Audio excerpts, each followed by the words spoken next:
I don't think so, but I'm not happy that Israel's going out now. There was one rocket that I guess was fired overboard. It was after the time limit, and it missed its target. And now Israel's going out. These guys got to calm down. Ridiculous. How will you respond if the ceasefire fire? I didn't like plenty of things I saw yesterday. I didn't like the fact that Israel unloaded right after we made the deal. They didn't have to unload. And I didn't like the fact that the retaliation was very strong. But in all fairness, Israel unloaded a lot. And now I hear Israel just went out because they felt it was violated by one rocket that didn't land anywhere. That's not what we want, I'll tell you. And I'm telling you, I'm not happy about that, Israel, either. All I do is play both sides. I'm going now, as you know, to NATO.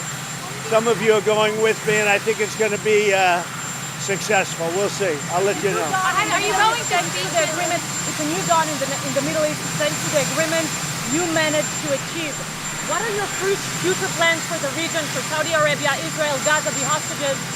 Look, you're asking me about women in the Middle East. It's getting a lot better. Things are happening at a high level. As you know, Saudi Arabia's done a really good job. It's coming out far faster than I thought. So we're very happy about what's happening with women in the Middle East. No, I'm talking about a new dawn in the Middle East that you managed to achieve last night. Yeah. The region is going to a new place with this agreement. Can you tell us what's your future plans for Gaza, for the hostages? It's a new dawn. I appreciate the question. You're very nice. Who are you? Thank you. I'm Neria Kraus from Israeli Channel 13 News. Well, we have to have Israel calm down because they went on a mission this morning. I got to get Israel to calm down now. Did you get to speak with the Prime Minister? Did you talk to Prime Minister Netanyahu last night? I speak to everybody. You urge both sides not to violate the ceasefire, but reports coming from the region suggest that the sides accuse each other for violating the ceasefire. So I think they both violated it. I don't think I'm not sure they did it intentionally. They couldn't rein people back. I don't like the fact that Israel went out this morning at all, and I'm going to see if I can stop it.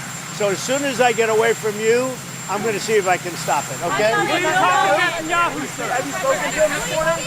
How confident are you that Iran is going to take a completely demolished? I think it's been completely demolished. I think the reason we're here is because those pilots, those B-2 pilots, did an unbelievable job. And you know, the fake news, like CNN in particular, they're trying to say, well, I agree that it was destroyed, but maybe not that destroyed. You know what they're doing? They're really hurting great pilots that put their lives in the line. CNN is scum, and so is MSDNC. They're all, and frankly, the networks aren't much better. It's all fake news, but they should not have done that. Those pilots hit their targets. Those targets were obliterated, and the pilots should be given credit. They're not after the pilots, they're after me. They want to try and demean. You don't believe that Iran can rebuild its nuclear program? No, Iran will never rebuild its nuclear. From there? Absolutely not. That place is under rock. That place is demolished. The B-2 pilots did their job. They did it better than anybody could even imagine. They hit late in the evening. It was dark with no moon, and they hit that target with every one of those things, and that place is gone.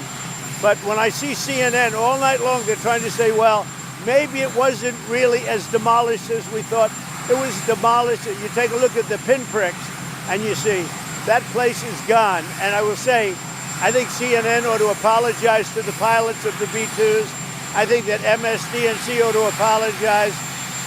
I think these guys really, these networks and these cable networks are real losers. You really are. You're real losers.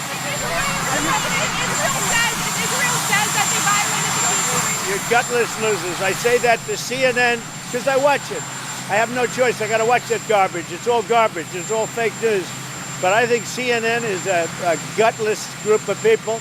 And the people that run it, nobody even knows it's been sold so many times. But the people that run it ought to be ashamed. MSDNC, a guy named Brian Roberts, he heads it. He's a disgrace. He's a weak, pathetic disgrace. Israel says that Iran violated the peace agreement, the ceasefire agreement. Do you believe that Iran is still committed to peace? Yeah, I do. They violated it, but Israel violated it too. Are you questioning if Israel is committed? Israel, as soon as we made the deal, they came out and they dropped a load of bombs, the likes of which I've never seen before. The biggest load that we've seen. I'm not happy with Israel. You know, when I say, okay, now you have 12 hours, you don't go out in the first hour and just drop everything you have on them. So I'm not happy with them. I'm not happy with Iran either. But I'm really unhappy if Israel's going out this morning because of one rocket that didn't land, that was shot, perhaps by mistake, that didn't land. I'm not happy about that. You know what? We basically have two countries that have been fighting so long and so hard that they don't know what the fuck they're doing. Do you understand that? Do you have